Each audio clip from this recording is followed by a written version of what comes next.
Hey there, thanks for joining us. I'm Jared Ivy with Sigma, and today I'd like to chat with you about the rite of passage that is the graduation photo.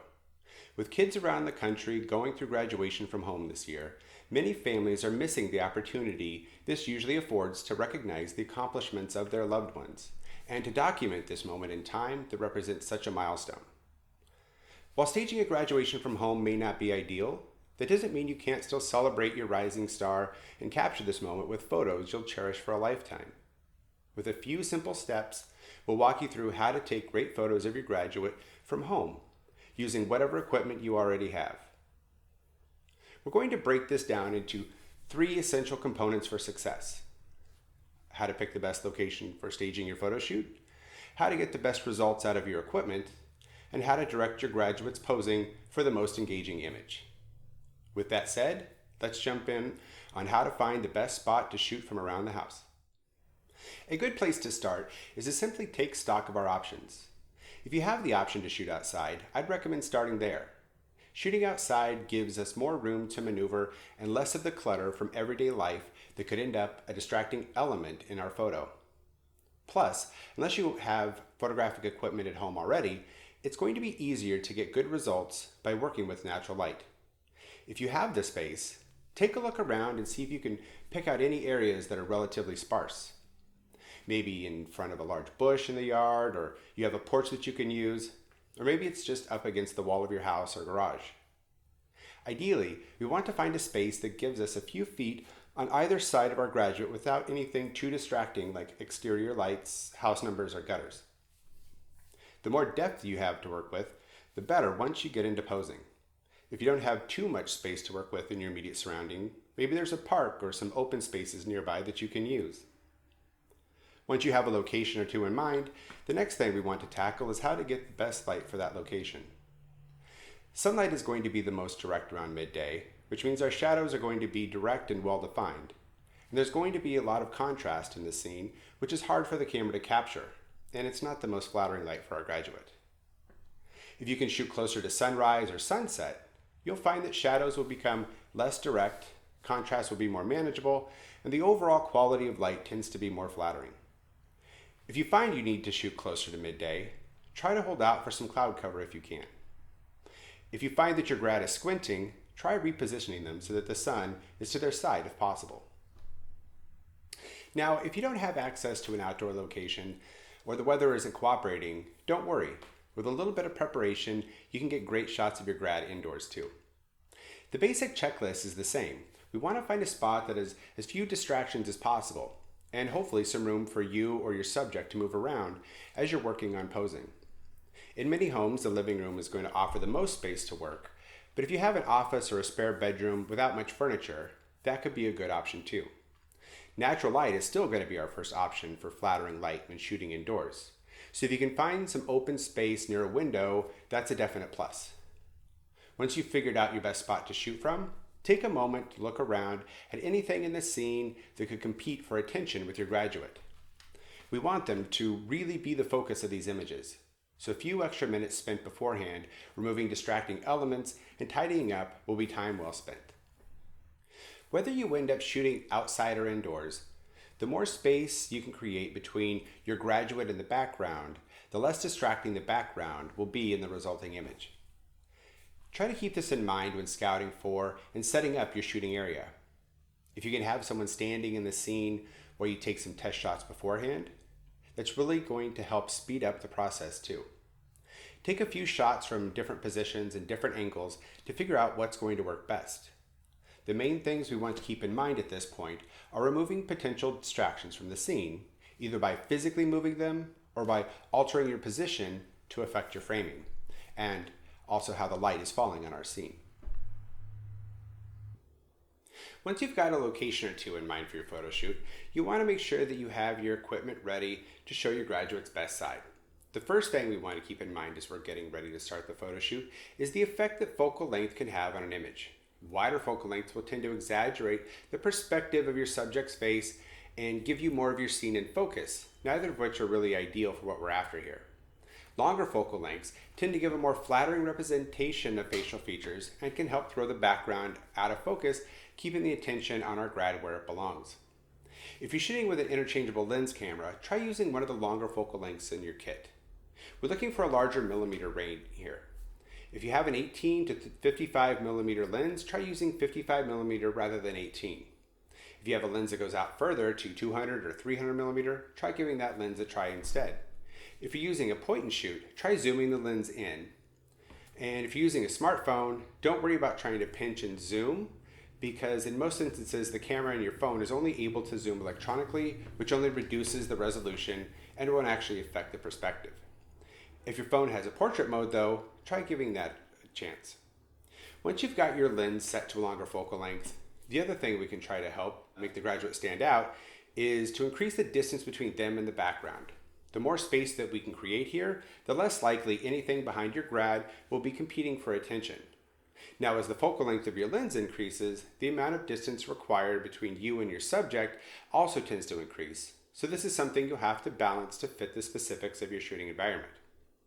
If you have an opportunity to test some shots with your grad or another family member beforehand, you should be able to see pretty quickly what combination of focal length and subject placement is going to look best. And this can really help make your photo shoot go more smoothly. So with our location and best focal length figured out, the next thing we need to focus on is lighting. If you don't have photographic lights at home that you're already familiar with, using natural light is going to be the easiest way to go. Natural light is something that we all have access to, and it's easy to work with because you can both see and modify how it falls on your subject before you ever take a photo, with less guesswork, and most importantly, it can deliver beautiful results. If you have access to an outdoor shooting location, try shooting closer to dawn or dusk for more dramatic lighting, or keep an eye out for some cloud cover to get nice, soft light. If you're shooting indoors, try to position your graduate near a window and be sure to turn off any artificial lighting in the room to avoid any strange color casts. If you find you need to use your camera's flash, do whatever you can to diffuse it so that you aren't throwing harsh light at your subject. Now this could be as simple as taping a piece of office paper around the flash. And don't be afraid to get creative with modifiers for natural light as well. If the light coming in from your window is too intense, draping a white sheet across it can help soften it up, or a large white piece of foam core or cardboard can be a great way to soften harsh shadows as well. Simply have another family member hold the reflector just out of the frame near the area you're trying to lighten up to bounce light back towards your subject and fill in those shadows. So while you've got your graduate in the groove for their portrait, take this opportunity to get a few shots of you together with other family members too. Nearly all standalone cameras will have some method of setting a self-timer for the shutter, giving you a chance to join in on the fun. If you have a tripod, this is the perfect time to put it to use. If you don't have a tripod, take a look around your setting and see if there's anything around your graduate's eye level and height that you might be able to use to hold your camera as you run into the frame. Just be certain that before you take your hands off the camera that it isn't going to slide or fall anywhere. Frame up your shot with your grad in the center, making sure that you've left room for yourself in the frame, and press the shutter before you run to join them. Many recent camera models now tout wireless connectivity and have free apps for your phone that you can use to start your timer. If your camera offers such a feature, this is a great time to try it out. By following a few simple suggestions, you can turn what may have been a casual snapshot into a cherished memory for your loved one. Give yourself some time beforehand to take a few test shots to see what's working and what may need to be improved upon to get the image just right. Even if your grad is already comfortable being in front of the camera, all subjects need direction to arrive at the best pose. If your grad isn't used to or isn't comfortable taking direction, try having them mirror you as you demonstrate to them the stance that you're trying to get. Keep talking with your subject as you're working through different poses to keep them engaged and help them loosen up. Posing strategies do vary a little bit between female and male subjects, but in either case, it's easiest to work from the ground up. For female subjects, we can start with a squared off pose. Make sure that your grad is standing straight and not slouching their shoulders, and be sure that she's smiling or this pose can look confrontational. Once you've got a couple of shots in this position, ask her to position her feet at a 45-degree angle away from the camera while continuing to look forward towards you.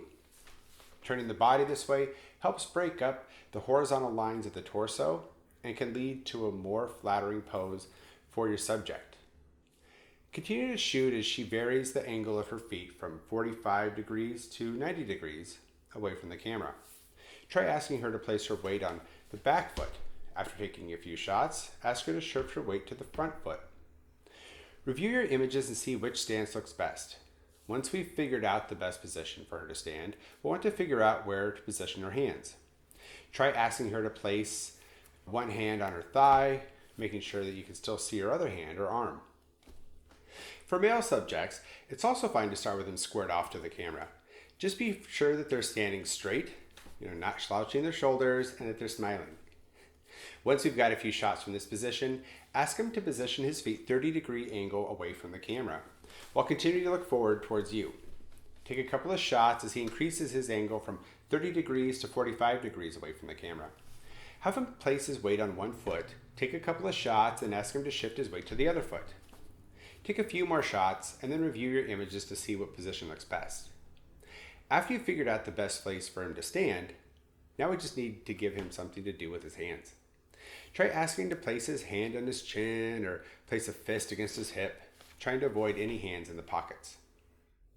In either case, try playing around with a few different poses to try and find out what looks most comfortable for your graduate. Keep in mind that as you're directing them through different positions, their face and eyes should always be directed towards the camera. When reviewing the images, look critically around the frame, and if anything other than your graduate's eyes is catching your attention, it should be addressed. Don't be afraid to play around with props too. Have them hold a diploma or something silly, or something that your child loves, maybe a musical instrument or an athletic prop. So once you've got a few one-on-one shots knocked out, try a few other scenarios too. Maybe a group shot with family members, or a diploma handoff, or a cap toss. When taking group shots, remember to always keep the graduate in the center of the group. It's their day after all, and we want to keep the focus on them. Try having family members fold their hands in front of them, or maybe place an arm over the graduate's shoulder so it breaks up the vertical lines in the image. If you're having trouble getting all the family members in the frame, try layering up by asking some of the younger ones to kneel down in front of the group. You can take a few different shots with different groups as well. To get an action shot of a diploma handoff, have someone else holding the diploma just out of the frame as your graduate walks towards them and takes the diploma. Be sure that your grad is looking at the one holding the diploma and not at you. This works best if they're actually moving and not trying to stage the shot. So if your camera has a burst mode, now is the time to use it. If your grad is having a hard time keeping a smile through the sequence, try telling a joke to keep the mood light. For a cap toss, you'll want to work in a more open space and use a wider focal length. Make sure your grad looks excited and try having them look up and maybe jump as they toss their cap. If your camera has a burst mode, this is another great opportunity to use it as you're trying to capture the right moment of action. Generally speaking, for the individual portrait shots, you don't need full body unless you want to show off the graduate's shoes or more of the environment. Try to keep your framing at half body or tighter, and for shots of 3 people or less, you generally want to shoot vertically. For shots of 4 people or more, you're going to want to shoot horizontally. As you're working through different poses, be sure to take plenty of shots so that you have a variety of images to choose from. Remember to review your images from time to time to make sure that you're getting the look that you're after.